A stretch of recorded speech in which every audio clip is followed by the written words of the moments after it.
Live to Jerusalem now, Yaakov Katz, senior columnist with the Jerusalem Post. Good to see you. Welcome back. Thank you, John.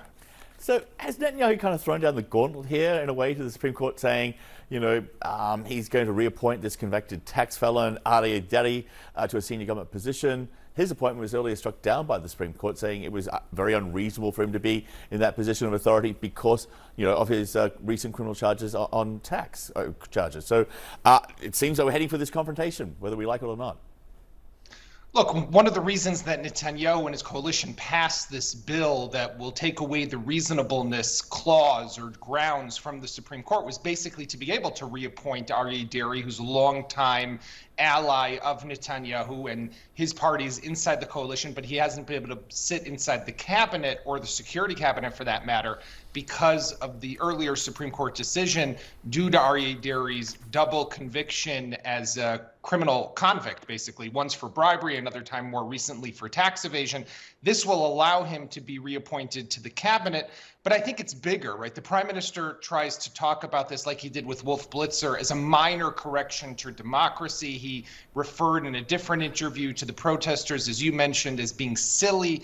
But Israelis know, because of how this was rolled out in January as just one piece of a much larger package, that this law might not be the end of democracy, but if they continue with the full package, that could definitely spell a very dramatic change to Israel's democracy.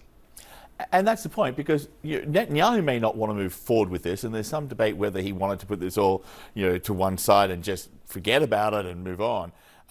But those who basically decide his fate within that coalition government, those very far right-wing and religious part of the coalition, they want the rest of this package to go forward. And this is just the beginning. So when the Prime Minister comes out and says, oh, it's just a minor tweak, that seems to be incredibly disingenuous at best.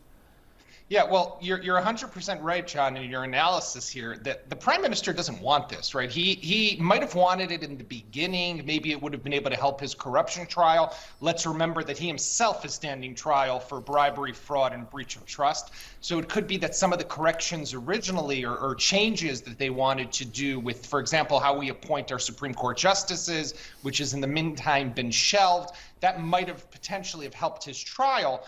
But after the big eruption of these protests just a few months ago, 5-6 months ago, he realized, let's put this to bed.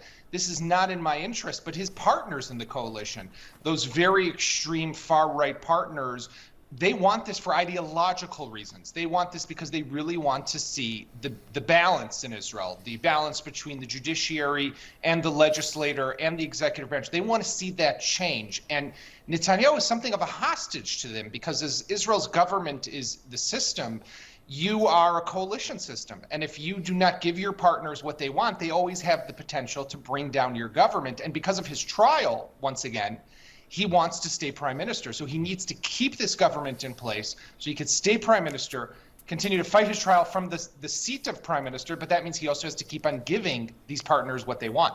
Very quickly, are you concerned when Benjamin Netanyahu would not go down the road, would not commit to being, to abide by a Supreme Court decision which may strike down this law? He wouldn't go there. Look, I saw what he said to Wolf, where he wasn't willing to commit to abiding by the law. By abiding by a Supreme Court decision, if they strike down this new law, that would be a whole new low for Prime Minister Netanyahu. Until now, his rhetoric has been maybe a little aggressive, but he's always held by Supreme Court decisions. He's always been a man who's respected the rule of law in Israel. If that were not to happen, these protests that he might have called silly, John, they will turn into something a lot bigger than we've ever seen here in Israel. Yaakov Katz, as always, great to have you with us, sir. Thank you for the early shift. Thank you. Take care.